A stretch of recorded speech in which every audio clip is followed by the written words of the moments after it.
Assalamualaikum. Today we are going to study conditions for equilibrium and ways to recognize equilibrium from chapter number 9 chemical equilibrium. जैसा कि हम अपने previous lecture में पढ़ चुके हैं केमिकल इक्विलिब्रियम क्या है, फॉरवर्ड रिएक्शन क्या होता है, रिवर्स रिएक्शन क्या होता है, और हम ये इक्विलिब्रियम की डेफिनेशन में पढ़ चुके हैं कि जब हमारे पास फॉरवर्ड और रिवर्स रिएक्शन एक ही रेट पे हो रहे होते हैं उसे हम इक्विलिब्रियम का नाम देते हैं कि अब रिएक्शन जो है वो हमारे पास इक्विलिब्रियम में है। अब उस रिएक्शन को इक्विलिब्रियम में रहने के लिए, उसको अपने आप को इक्विलिब्रियम में कंटिन्यू करने के लिए हमारे पास कुछ कंडीशंस मौजूद हैं। These are the conditions for equilibrium for the reaction to remains in equilibrium. Number 1 है हमारे पास concentration of reactants and products kept constant. आपने रिएक्टेंट्स और प्रोडक्ट्स दोनों की कंसंट्रेशन जो आपने इनिशियल कंसंट्रेशन ली है जिस पे रिएक्शन स्टार्ट हुआ है, से हमारे पास जो रिएक्टेंट्स की कंसंट्रेशन थी उससे हमारे पास जो प्रोडक्ट्स बने, जो प्रोडक्ट की कंसंट्रेशन थी, अब जैसे ही इक्विलिब्रियम एस्टैब्लिश हुआ रिएक्टेंट्स एंड प्रोडक्ट्स की कंसंट्रेशन आपने चेंज नहीं करनी है, हम चेंज नहीं कर सकते। अगर हम रिएक्टेंट्स एंड प्रोडक्ट्स की कंसंट्रेशन में कोई भी चेंजिंग लाएंगे तो हमारा रिएक्शन जो है वो इक्विलिब्रियम मेंटेन नहीं कर सकेगा। सेकेंडली हमारे पास है temperature of the system is kept constant. हमें इस सिस्टम का जिसमें हम ये रिएक्शन परफॉर्म कर रहे हैं, जिसमें हमारा रिएक्शन इक्विलिब्रियम में मौजूद है, इक्विलिब्रियम अटेन कर चुका है, हमें उस सिस्टम का टेम्परेचर भी कांस्टेंट रखना पड़ेगा जो हम इनिशियली लेके चल रहे हैं। थर्डली हमारे पास है pressure and volume of the system is kept constant. Similar to temperature हमें प्रेशर एंड वॉल्यूम भी सिस्टम का कांस्टेंट रखना है। अगर हम प्रेशर की वैल्यूज चेंज कर देंगे तो भी इसका इफेक्ट जो है वो इक्विलिब्रियम पे पड़ेगा, जिसे हम आगे डिटेल से लिचेटलियर प्रिंसिपल टॉपिक में स्टडी करेंगे कि टेम्परेचर और प्रेशर चेंज करने से इक्विलिब्रियम पे क्या इफेक्ट होता है, उसका सिस्टम हमें कैसे रिस्पांस शो करता है। देन हमारे पास लास्ट है reaction should be in a close system, close container. आप जो रिएक्शन करवा रहे हैं वो क्लोज कंटेनर में होना चाहिए, अदरवाइज फॉरवर्ड रिएक्शन तो हो सकता है, अगर आपका कंटेनर क्लोज नहीं होगा तो रिवर्स रिएक्शन हैपन नहीं हो सकेगा, जो इक्विलिब्रियम स्टैब्लिश भी नहीं होगा। इन केस स्टैब्लिश हो भी जाता है तो ये मेंटेन नहीं रह सकेगा। This is all about conditions for equilibrium. Now next is ways to recognise equilibrium. अब हम ये देखेंगे कि हम किसी भी रिएक्शन मिक्सचर के अंदर कैसे पता चला सकते हैं कि हमारे पास रिएक्शन इक्विलिब्रियम में मौजूद है या नहीं है। हमें कैसे समझ आएगी कि रिएक्शन जो है वो इक्विलिब्रियम में मौजूद है। रिकॉग्नाइज मीन हम कैसे पहचान सकेंगे कि अब ये रिएक्शन इक्विलिब्रियम अटेन कर चुका है। तो इसके लिए स्टूडेंट्स याद रखें, हमारे पास हमने स्टार्ट में बात की थी, जैसे फॉर एग्जांपल हम एक एग्जांपल कंसीडर करते हैं। हमारे पास एक एग्जांपल है 2H2 + O2 रिवर्सिबल 2H2O। अब इसमें हमारे पास इस रिएक्शन में देखें, ये हमारे पास रिएक्टेंट्स हैं और ये हमारे पास क्या है, प्रोडक्ट है। अब इसमें दो तरह के हमारे पास सिचुएशन है, एक हमारे पास होता है फॉरवर्ड रिएक्शन और सेकंड हमारे पास क्या होता है, रिवर्स रिएक्शन। जैसे ही प्रोडक्ट बनता है और अगर प्रोडक्ट डिकम्पोज हो जाता है, डिकम्पोज होकर रिवर्स रिएक्शन स्टार्ट हो जाता है, ये रिएक्टेंट्स में बदल जाता है। अब इस सिचुएशन में हमें, अब जैसे फॉरवर्ड रिएक्शन है, रिवर्स रिएक्शन है, then a time come when forward and reverse reaction occur at the same rate, जिसे हम कहते हैं इक्विलिब्रियम स्टैब्लिश हो चुका है। अब इक्विलिब्रियम कब स्टैब्लिश होगा, हमें कैसे पता चलेगा? उसके लिए हम टाइम टू टाइम रिएक्टेंट्स की और प्रोडक्ट की कंसंट्रेशन करेंगे।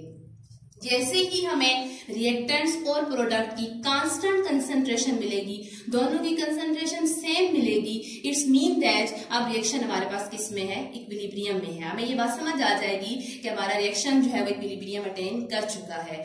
दोबारा सुन लें, हमें कैसे समझ आएगी? जैसे हमारे पास ये रिएक्टेंट्स हैं, ये हमारे पास प्रोडक्ट है, हम विद टाइम टू टाइम जो है ना, हम इनकी एट रेगुलर इंटरवल हम इनकी कंसंट्रेशन मेजर करेंगे। जब हम इनकी कंसंट्रेशन मेजर करेंगे, रिएक्टेंट्स की क्या कंसंट्रेशन है, प्रोडक्ट की क्या कंसंट्रेशन है, इन दोनों की कंसंट्रेशन जब हमें कांस्टेंट मिलेगी, जब हमें सेम कंसंट्रेशन मिलेगी, इसका मतलब है फॉरवर्ड रिएक्शन का रेट और रिवर्स रिएक्शन का रेट सेम हो चुका है, तो हम ये कह सकते हैं कि हमारा रिएक्शन इक्विलिब्रियम में है। तो हम ये रिएक्टेंट्स और प्रोडक्ट की कंसंट्रेशन कैसे मेजर करते हैं? इसके लिए हम दो तरह के मेथड यूज करते हैं। हम फिजिकल मेथड भी यूज कर सकते हैं और सेकेंडली हम केमिकल मेथड भी यूज कर सकते हैं। फिजिकल मेथड में हमारे पास स्पेक्ट्रोस्कोपी है, इन केमिकल मेथड में हमारे पास टाइट्रेशन है। Spectroscopy and titration, these are the two methods with the help of which we can measure the concentration of reactants and products. Spectroscopy में हम with the help of light जो है हम reactants product की concentration measure कर सकते हैं, and titration mixture में हम जो है वो with the help reaction mixture से हम किसी भी टाइम जो है वो रिएक्टेंट्स एंड प्रोडक्ट्स की कंसंट्रेशन को रिएक्टेंट्स एंड प्रोडक्ट्स को विड्रॉ करके हम जो है इनकी कंसंट्रेशन को मेजर कर सकते हैं. These are the two methods with the help of which we can measure the concentration of reactants and products, and when there is a constant concentration of reactants and product it's mean that reaction is in equilibrium. Okay जी, next हमारे पास है importance of equilibrium constant. अब हम ये देखेंगे equilibrium constant जिसे हम केसी कहते हैं, इसकी हमारे पास क्या इंपॉर्टेंस है. With the help of KC हम क्या कुछ फाइंड आउट कर सकते हैं, इसके यूजेस क्या हैं. ओके, फर्स्ट यूज हमारे पास है determine the equilibrium concentration of equilibrium mixture knowing the initial concentration of reactants. यानी कि अब इसमें एक चीज ये समझ आनी चाहिए हमारे पास कि इक्विलिब्रियम मिक्सचर क्या है. इक्विलिब्रियम मिक्सचर में हमारे पास एक रिएक्शन कंसीडर करें, से हमारे पास रिएक्शन है H2 plus I2 reversible 2HI. अब इस रिएक्शन में हमें कह रहा है ये चीज, ये हमारे पास रिएक्टेंट्स हैं, ये हमारे पास क्या है, प्रोडक्ट है. अब जैसे ही रिएक्शन में इक्विलिब्रियम एस्टेब्लिश होता है, इक्विलिब्रियम मिक्सचर की जब हम बात करते हैं तो इक्विलिब्रियम मिक्सचर में हमारे पास रिएक्टेंट्स और प्रोडक्ट्स दोनों चीजें आ जाती हैं. यानी कि इक्विलिब्रियम मिक्सचर में हमारे पास H2 भी होगा, I2 भी होगा और HI भी होगा. ये तीनों चीजें जो है वो किसमें आ जाएंगी, इक्विलिब्रियम मिक्सचर में आ जाएंगी. तो इसके लिए अगर हम कैसी लिखते हैं, Kc is equal to product concentration over reactant concentration. अब इसमें अगर हमें जो है वो इन रिएक्टर्स की इनिशियल कंसंट्रेशन का हमें पता है, अगर हमें रिएक्टर्स की कंसंट्रेशन का पता है, इनिशियल कंसंट्रेशन वो डेफिनेटली हमें पता होता है. हम जब रिएक्शन यूज करते हैं, केमिकल यूज करते हैं रिएक्शन में, हमें जब जो रिएक्टर्स की इनिशियल कंसंट्रेशन है इसकी मदद से हम एज अ होल पूरे इक्विलिब्रियम मिक्सचर की कंसंट्रेशन बता सकते हैं. विद द हेल्प ऑफ केसी हमें रिएक्टर्स की जो इनिशियल कंसंट्रेशन पता है, इसकी मदद से हम पूरा जो हमारे पास इक्विलिब्रियम मिक्सचर है उसकी कंसंट्रेशन बता सकते हैं कि इसकी कंसंट्रेशन क्या है. ओके, नेक्स्ट है हमारे पास predict the direction of chemical reaction. Second point है हमारे पास predict the direction of chemical reaction. अब with the help of KC हम किसी भी केमिकल रिएक्शन की डायरेक्शन बता सकते हैं.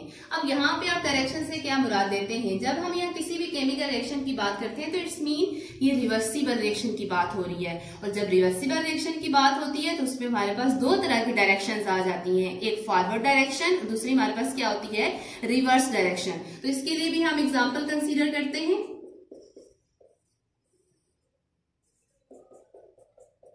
अब ये हमारे पास क्या है, रिएक्टेंट्स, ये क्या है, प्रोडक्ट. अब इसमें देखें ये हमारे पास जो है रिएक्शन की दो कंडीशन है. यहां से यहां रिएक्टेंट्स प्रोडक्ट में जाएंगे तो ये हमारे पास फॉरवर्ड डायरेक्शन है, और जब प्रोडक्ट जो है वो डिकम्पोज हो जाता है, डिकम्पोज होने के बाद ये रिएक्टेंट में आ जाएगा तो इसे हम रिवर्स डायरेक्शन का नाम देते हैं. अब हम किस तरह से जो है वो केसी की मदद से बता सकते हैं कि रिएक्शन फॉरवर्ड डायरेक्शन में जा रहा है या रिएक्शन जो है वो रिवर्स डायरेक्शन में आ रहा है. तो इस डायरेक्शन से हम ये मुराद लेते हैं. प्रेडिक्ट का मतलब होता है हम बता सकते हैं, कैसे तयन कर सकते हैं, अंदाजा लगा सकते हैं. किसी भी केमिकल रिएक्शन की डायरेक्शन का अंदाजा हम केसी की मदद से कैसे लगा सकते हैं. तो इसकी डिटेल में चलते हैं स्टूडेंट्स. इस रिएक्शन के लिए हम केसी लिखते हैं.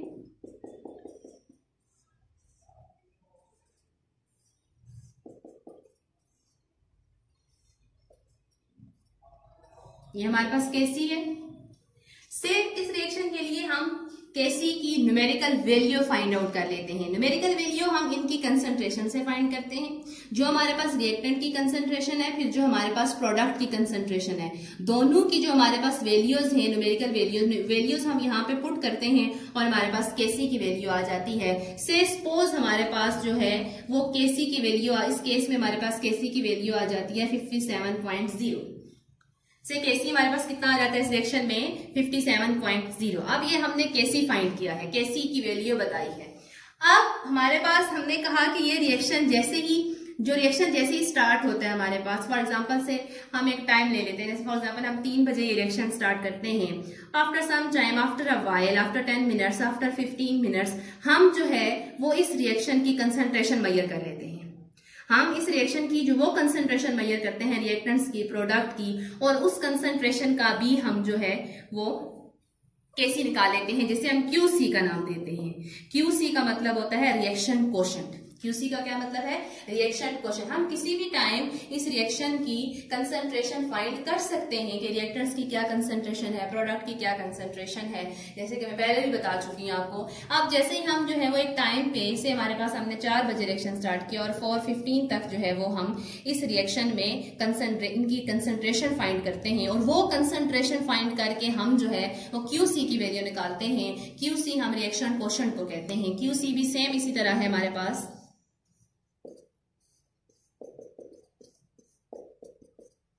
अब वो जो कंसंट्रेशन अभी हमने रिसेंट मेजर की है, वो कंसंट्रेशन की वैल्यूज हम यहाँ पे QC में पुट करते हैं। सपोज हमारे पास QC आ जाता है 37.0, ये हमारे पास क्या है? QC। अब ये हमने फाइंड किया KC, सेकंड हमने जो है वो विद एनी टाइम इंटरवल हमने जो है एट एनी टाइम हमने कंसंट्रेशन मेजर करके QC फाइंड कर लिया। QC को हम रिएक्शन कोशेंट कहते हैं। अब इसमें हम जो हमारे पास KC की वैल्यू है, this is the KC value and this is the QC value. QC value आप किसी भी टाइम फाइंड कर सकते हैं रिएक्टेंट्स एंड प्रोडक्ट की। अब ये जो KC और QC की वैल्यूज है, इनको हम आपस में कंपेयर कर लेंगे। इनको कंपेयर करने से हमारे पास 3 तरह की कंडीशंस आती हैं। Number 1, if QC is less than KC। अगर हमारे पास जो QC है, जो रिएक्शन कोशेंट है, इसकी वैल्यू KC से कम होती है, जैसा कि हमारे पास इस रिएक्शन में है QC हमारे पास 37 है, KC हमारे पास 57 है। अब QC is less than KC, then हम कह सकते हैं this reaction is in the forward direction. ये रिएक्शन हमारे पास किस डायरेक्शन में है? फॉरवर्ड डायरेक्शन में। When QC is less than KC, then reaction is in the forward direction. Okay. Next है हमारे पास if QC is greater than KC। अगर हमारे पास KC QC से ग्रेटर हो जाता है तो रिएक्शन कौन सा होगा? रिवर्स डायरेक्शन में। अब रिएक्शन की डायरेक्शन क्या होगी? रिवर्स। और इन केस अगर इन दोनों की वैल्यूज सेम आ जाती हैं तो हम कह सकते हैं reaction is in equilibrium state. आपके बार ये रिएक्शन हमारे पास किस में है? इक्विलिब्रियम में है। This is how we can find the direction of chemical reaction. Again I mention, direction find करने के लिए हम KC फाइंड करते हैं, देन हम QC फाइंड करते हैं, दोनों की वैल्यूज को हम कंपेयर कर लेते हैं। अगर QC KC से लेस हो तो हमारे पास जो रिएक्शन की डायरेक्शन है वो फॉरवर्ड होती है। अगर QC KC से ग्रेटर हो तो हमारे पास रिएक्शन की डायरेक्शन रिवर्स होती है, और अगर दोनों की वैल्यू सेम होती है तो इसका मतलब रिएक्शन जो है हमारे पास इक्विलिब्रियम में है।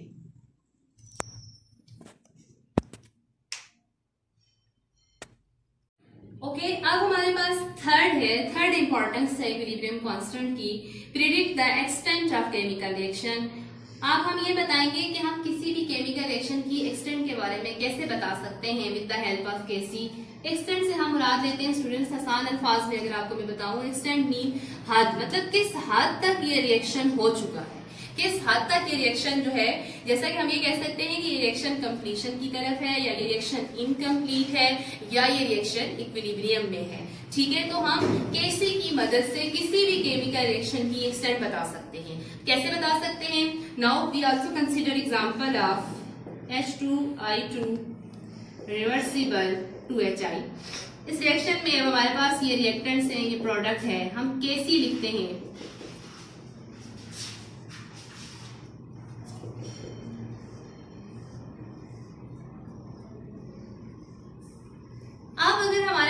इसमें 3 तरह की सिचुएशंस हैं। अगर हमारे पास KC की वैल्यू लार्ज आ जाती है, लार्ज न्यूमेरिकल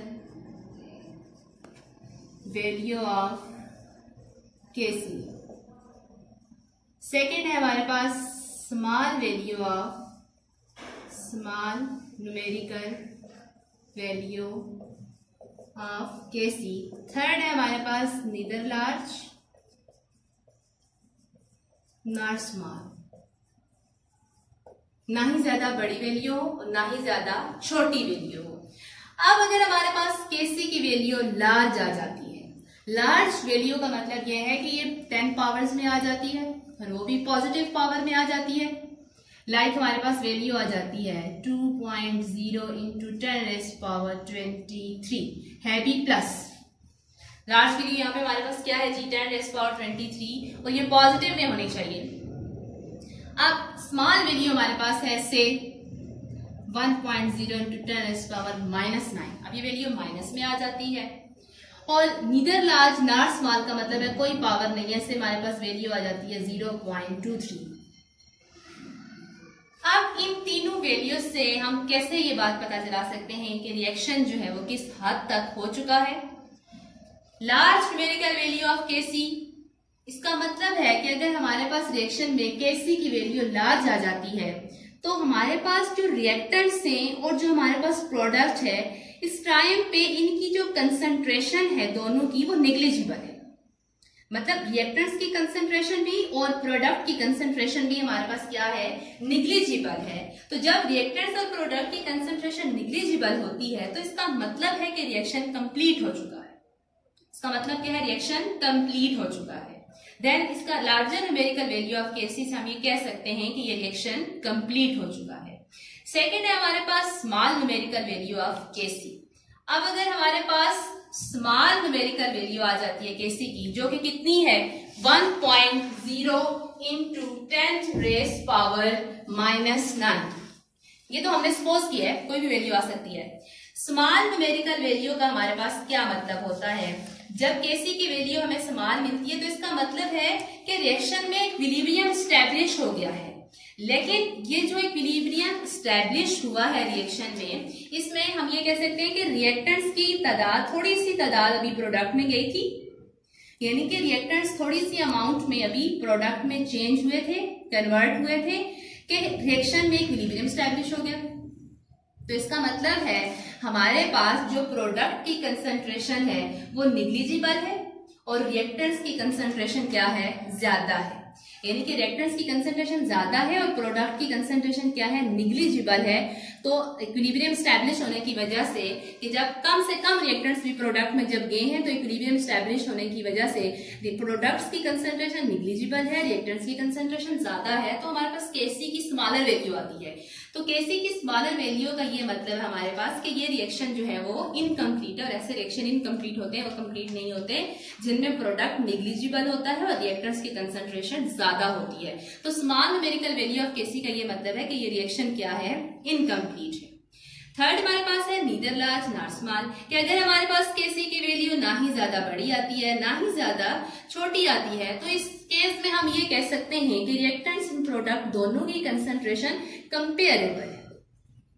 दोनों की कंसंट्रेशन कंपेरेबल है, मतलब दोनों की कंसंट्रेशन को हम कंपेयर कर सकते हैं, मतलब एक जैसी कंसंट्रेशन आ रही है। इट्स मीन दैट रिएक्शन में इक्विलिब्रियम एस्टैब्लिश हो चुका है, रिएक्टेंट्स प्रोडक्ट की कंसंट्रेशन कंपेरेबल है, same. This is how we find or predict the extent of chemical reaction with the help of Kc. Now हमारे पास लास्ट पॉइंट है, last use है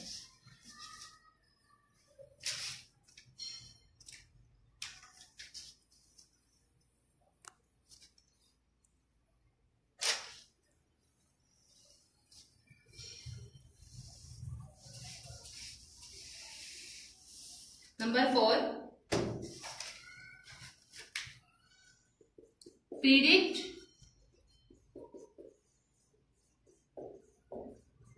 the effect of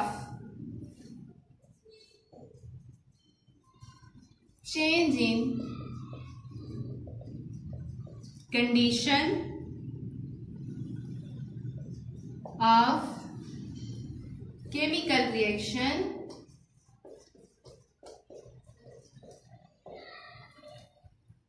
on the equilibrium state.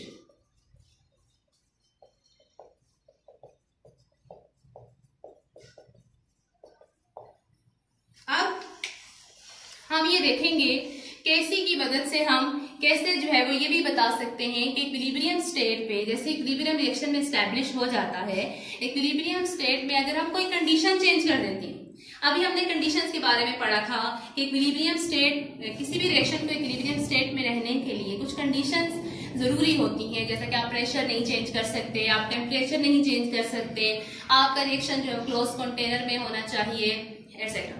अब अगर हम for example अगर हम जो है वो इक्विलिब्रियम स्टेट में, इक्विलिब्रियम मिक्सचर में हम कोई भी कंडीशन चेंज कर देते हैं तो उसका जो इफेक्ट है इक्विलिब्रियम पे वो क्या होगा, with the help of KC हम ये भी बता सकते हैं। मतलब अगर हम प्रेशर चेंज करते हैं तो भी इक्विलिब्रियम डिस्टर्ब हो जाएगा, अगर हम टेम्परेचर चेंज करते हैं तो भी इक्विलिब्रियम जो है वो क्या हो जाएगा, डिस्टर्ब हो जाएगा। तो हम विद द हेल्प ऑफ केसी ये भी बता सकते हैं कि अगर हम किसी भी इक्विलिब्रियम स्टेट पे प्रेशर या टेम्परेचर चेंज कर दें तो उसका भी जो है वो रिएक्शन पे क्या होता है, उसका भी डिफरेंट एक इफेक्ट आता है रिएक्शन के ऊपर। With the help of KC हम ये चीज बता सकते हैं, जो कि हम लिचेटियर प्रिंसिपल में स्टडी करेंगे। लिचेटियर प्रिंसिपल हमें ये चीज बताते हैं कि कैसे जो है जब हम प्रेशर और टेम्परेचर चेंज कर देते हैं तो इक्विलिब्रियम स्टेट या रिएक्शन जो है वो हमें किस तरह से रिस्पांस शो करता है। तो students, this is about importance of equilibrium constant. हम कैसे जो है वो केसी की मदद से, इक्विलिब्रियम कांस्टेंट की मदद से किसी भी